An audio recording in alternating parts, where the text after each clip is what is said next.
lado do Major Jair, comandante do Corpo de Bombeiros de Iguatu. Major, para quem está em casa para brincar o São João a partir de agora, quais são as dicas de segurança que o senhor passa nesse momento?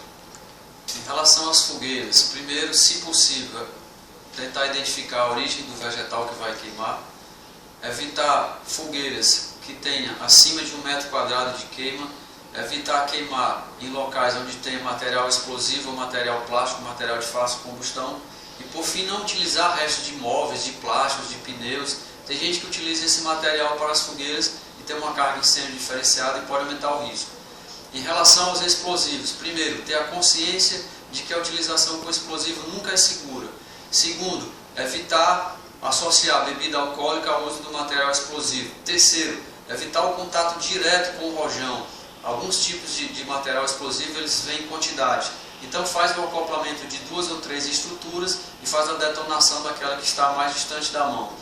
Uma outra dica muito importante é nunca permitir que criança faça utilização desse material explosivo.